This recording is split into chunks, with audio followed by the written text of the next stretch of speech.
सूक्ष्मतम ध्वनि जो हम सुन सकते हैं, और वह ध्वनि बाहर की ध्वनियों जैसी नहीं है, इसलिए उसका अलग से नाम रखा गया है अनाहत। आहत का मतलब होता है चोट।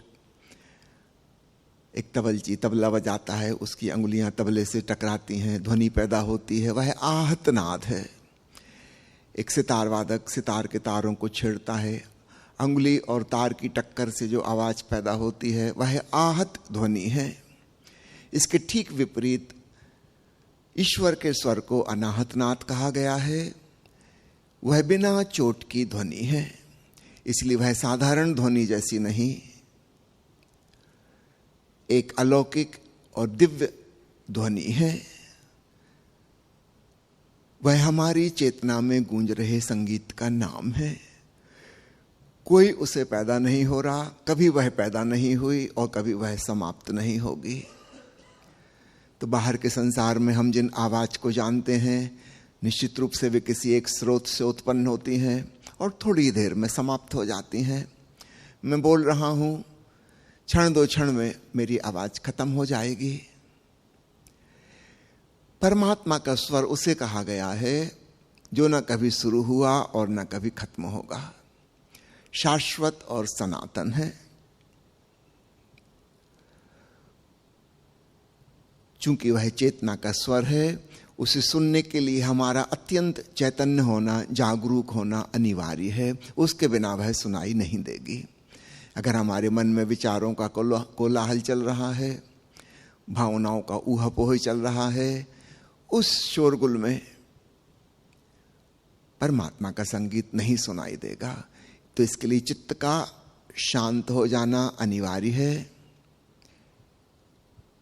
तब हम अपने ही भीतर एक अद्भुत ध्वनि को सुनते हैं और तब हमें पता चलता है वह भीतर ही नहीं बाहर भी सर्वत्र है। अंग्रेजी में एक शब्द ईश्वर के लिए उपयोग किया जाता है, ओमनी प्रेजेंट, सर्वव्यापक। जो ओम की तरह, अनाहत नाद की तरह प्रेजेंट है, मौजूद है सर्वत्र। तो वह सूक्ष्म से सूक्ष्म ध्वनि है। किसी वैज्ञानिक उपकरण से उसको रिकॉर्ड नहीं किया जा सकता। हम जिन ध्वनियों को बाहर जानते हैं उनको एम्पलीफाई कर सकते हैं, रिकॉर्ड कर सकते हैं। अनाहत नाद को रिकॉर्ड नहीं कर सकते। वह इतनी सूक्ष्म है, वैज्ञानिक उपकरणों की पकड़ के बाहर है। क्योंकि बाहर पकड़ में वह चीज आती है जिससे हवा में कंपन पैदा हो रहा है, उसको उपकरण पकड़ सकते हैं, कितना ही सूक्ष्म हो। समझिए मैं अभी बोल रहा हूं माइक्रोफोन से, मेरे बोलने से जो हवा में कंपन पैदा हुआ, वो माइक्रोफोन का जो पर्दा है वह उससे कपा, उसके कंपन से विद्युत पैदा हुई, क्योंकि उसके आसपास चुंबक रखा हुआ है। उस कंपन से विद्युत पैदा हो गई। वह विद्युत एम्पलीफायर में गई, उसका वोल्टेज बढ़ा दिया गया और फिर वही विद्युत स्पीकर में भेजी गई। वहां पे पुनः वही चुंबक का इंतजाम है, पर्दे का इंतजाम है। जब हाई वोल्टेज इलेक्ट्रिसिटी स्पीकर में पहुंची तो वहां का बड़े चुंबक को वह हिला पाई और उससे जो कंपन पैदा हुए पर्दे में, वह आपको जोर से सुनाई दे रही है। आवाज एम्पलीफाई हो गई। वैज्ञानिक उपकरण से उसे पकड़ा जा सकता है। आपको पता है हृदय की धड़कन सुनी जा सकती है स्टेथोस्कोप से, सांस की आवाज रिकॉर्ड की जाती है, फेफड़ों की कोई टेस्ट करनी हो तो। सूक्ष्म से सूक्ष्म आवाजें जो किसी टक्कर से पैदा हो रही हैं, निश्चित रूप से उन्हें उपकरणों के द्वारा रिकॉर्ड किया जा सकता है, एम्पलीफाई किया जा सकता है।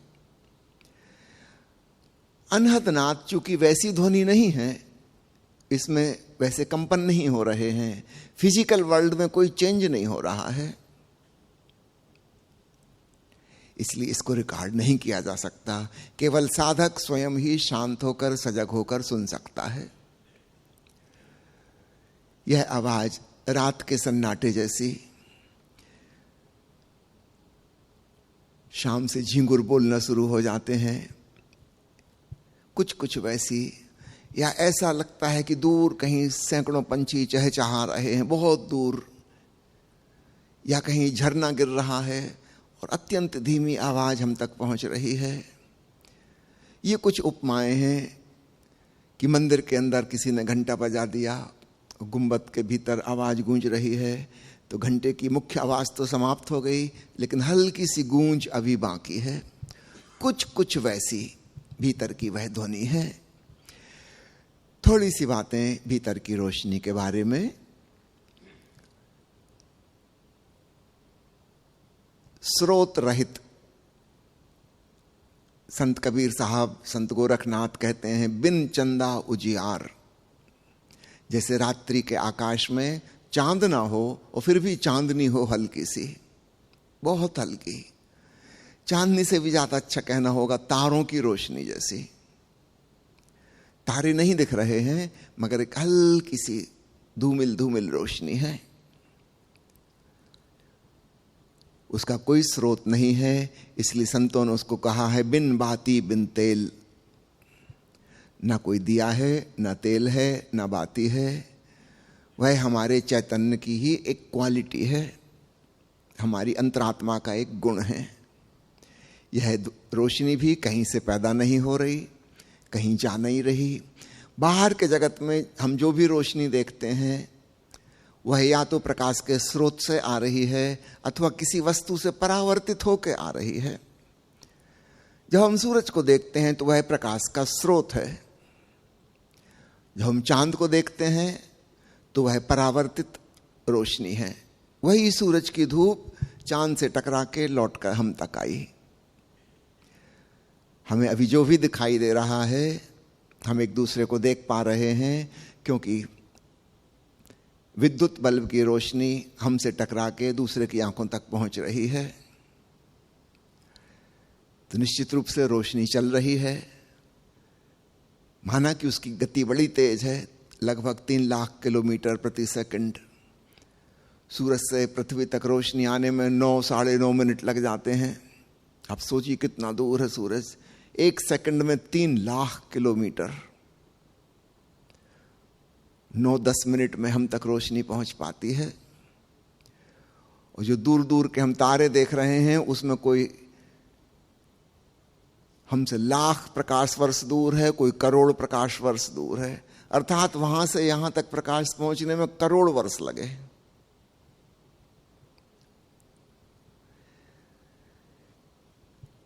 भीतर आत्मा का जो प्रकाश है वह गतिमान नहीं है, वह पूर्ण स्थिर है। ना वो कहीं से आ रहा, ना कहीं जा रहा। वो बस है। जैसे भीतर की ध्वनि कहीं से आ नहीं रही और जा नहीं रही, बस है। ऐसे ही भीतर की रोशनी, तो उसका कोई उद्गम स्थान नहीं है। बाहर की रोशनी का उद्गम स्थान है, एक दिशा में वह जाती है और निश्चित रूप से एक लिमिट के बाद क्रमशः उसकी ऊर्जा समाप्त होती जाती है और वह खत्म हो जाती है। भीतर की रोशनी अजन्मा और अमृत। भीतर के प्रकाश के बारे में विस्तार से आपको अंग्रेजी का प्रवचन अगर सुनना हो तो आत्म पूजा उपनिषद, उसका 11वां और 12वां प्रवचन सुनिए, जिसमें उपनिषद का ऋषि कहता है कि साधक के लिए आंतरिक प्रकाश में डूबना ही स्नान है। मंदिर में जाने के पहले स्नान करते हैं ना, पूजा करने के पहले स्नान करते हैं। तो ऋषि आत्म पूजा की चर्चा कर रहा है। यह शरीर ही मंदिर है, इसके भीतर विराजमान वह दिव्य चेतना है, वही देवता है इसका।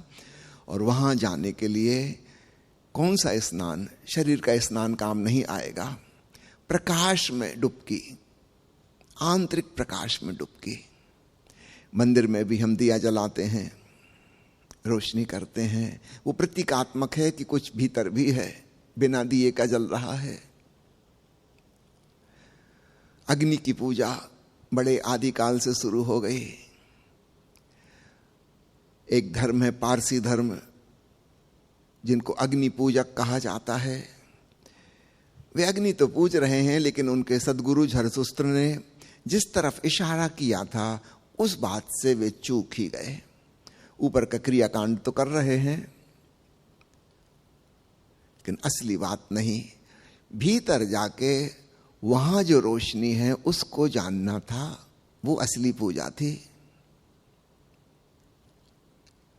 जैसे मंदिर में घंटा लटकाते हैं, लेकिन अगर हमें पता ही ना हो कि इसका पर्पस क्या है, ये किस चीज का प्रतीक है, इसका उद्देश्य क्या है, तो हम एक क्रियाकांड की भांति घंटा बजा के आ जाएंगे और हम सोचेंगे हम मंदिर हो आए और हमने पूरी विधि विधान कर दिया, और असली बात तो हुई ही नहीं।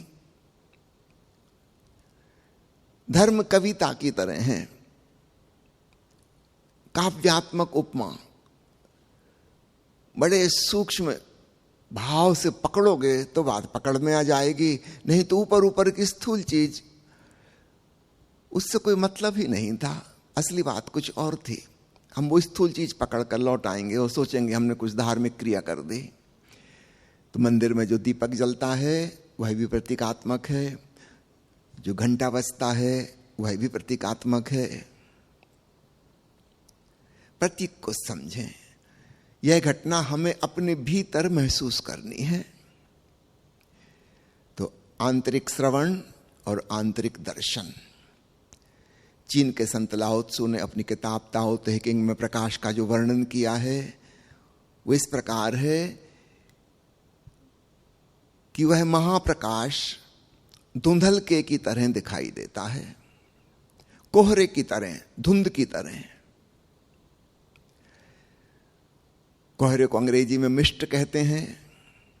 मिस्ट से ही मिस्टीरियस शब्द बना है, रहस्यमय, और उससे ही मिस्टिक शब्द बना है, रहस्यविद। ऋषि को हम मिस्टिक कहते हैं अंग्रेजी में, जिसने उस मिस्टीरियस अनुभूति को एहसास किया। और रहस्यमय अनुभूति का रहस्य क्या है कि उसका कोई उद्गम नहीं है, कोई स्रोत नहीं है। जगत में हम जो भी जानते हैं उसके पीछे का कार्य कारण हमें पता होता है, उसका एक खास स्रोत होता है। और बाहर की रोशनी का स्रोत थोड़ी देर में चुक जाता है। छोटा सा दिया है, शाम को जलाया, हो सकता है रात भर प्रकाश दे, सुबह होते होते बुझ जाएगा। थोड़ा सा तेल था उसमें। सूरज बहुत बड़ा दिया है। वैज्ञानिकों ने अनुमान लगा है कि पिछले 10 अरब साल से रोशनी दे रहा है। लेकिन याद रखना, ऊर्जा बिखरती जा रही है, तेल चुकता जा रहा है, वहां लगातार परमाणु विस्फोट हो रहे हैं, उसकी गर्मी, उसकी रोशनी सब तरफ फैल रही है। परमाणुओं की गिनती क्रमशः कम होती जा रही है। अनुमान है कि लगभग 5 अरब साल के बाद सूरज बुझ जाएगा, समाप्त हो जाएगा।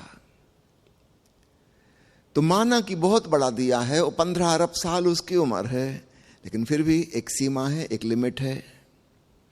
क्योंकि भीतर की रोशनी उद्गम रहित है, बिन बाती बिन तेल है, इसलिए उसके समाप्त होने का कोई सवाल नहीं। वह अनंत है। तो कंट्रास्ट में समझिएगा, बाहर के प्रकाश का उद्गम होता है, भीतर के प्रकाश का उद्गम नहीं होता। बाहर की रोशनी बहुत तीव्र गति से चलती है, भीतर की रोशनी बिल्कुल निश्चल है। ध्यान में डूबे व्यक्ति को हम कहते हैं ना, स्थित प्रज्ञ, पूर्ण रूप से स्थिर हो गया, सारी चंचलता समाप्त हो गई। अब उसकी प्रज्ञा की लौ डगमगाती नहीं। बाहर की रोशनी चुक जाती है, स्रोत खत्म हो जाता है, भीतर ऐसा कभी नहीं होगा। हमारी चेतना शाश्वत और सनातन है।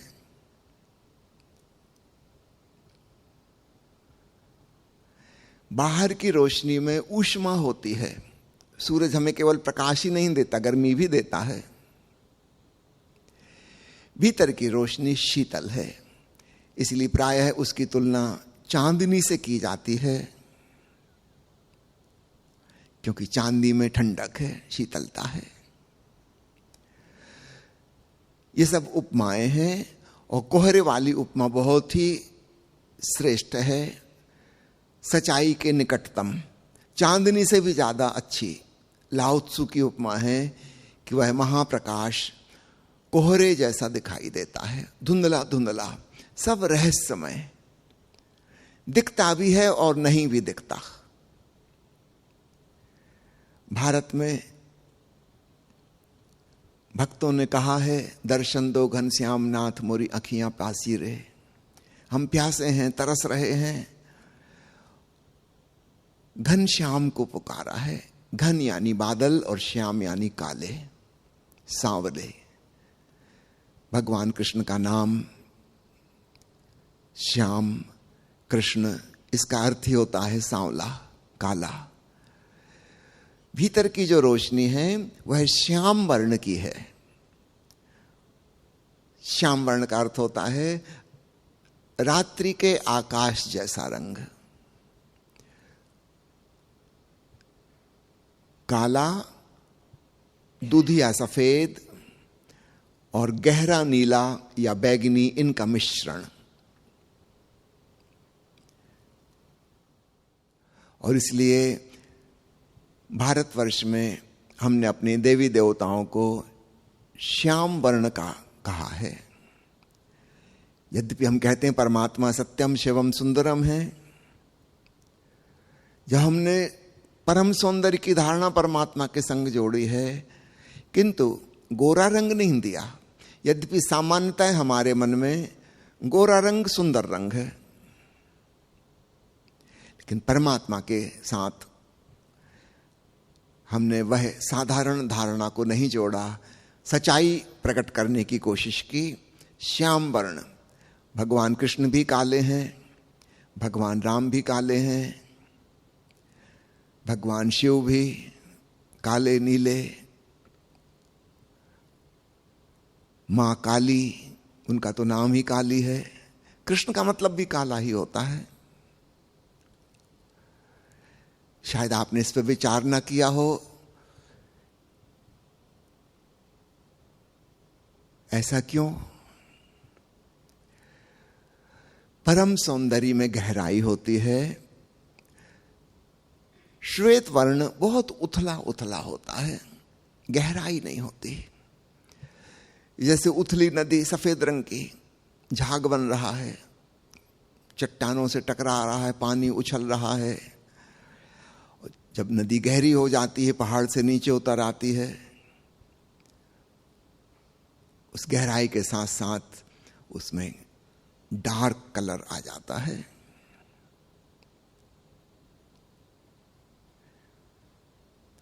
परमात्मा परम गहराई है। तो जब आप भीतर के प्रकाश को देखें, इन बातों का स्मरण रखिएगा ताकि आप ठीक ठीक रिकॉग्निशन कर सकें। रात्रि के आकाश जैसा, कुहासे जैसा, मिस्टीरियस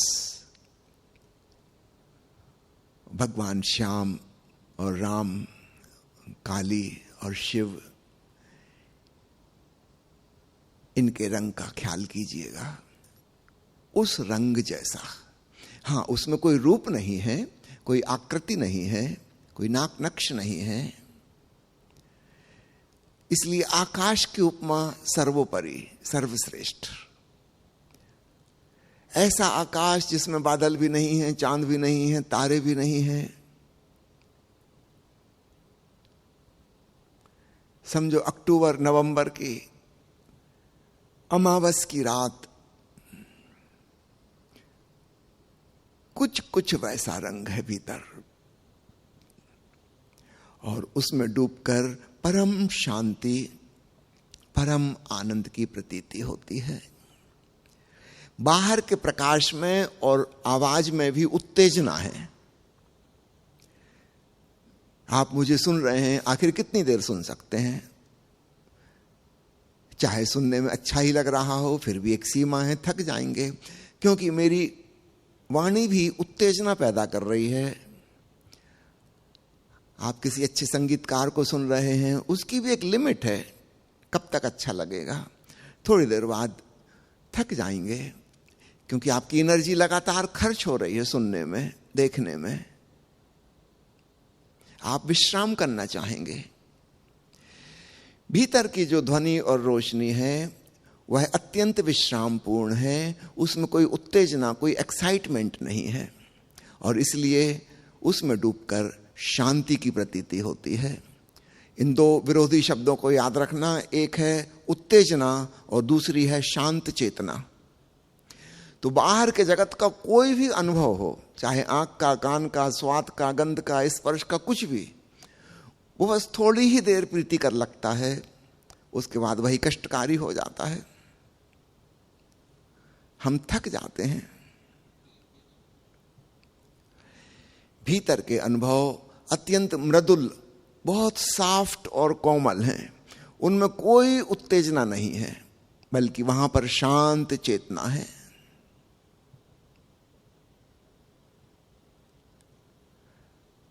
उसमें डूबते डूबते हम परम शांति को उपलब्ध हो जाते हैं, समाधि घटित हो जाती है।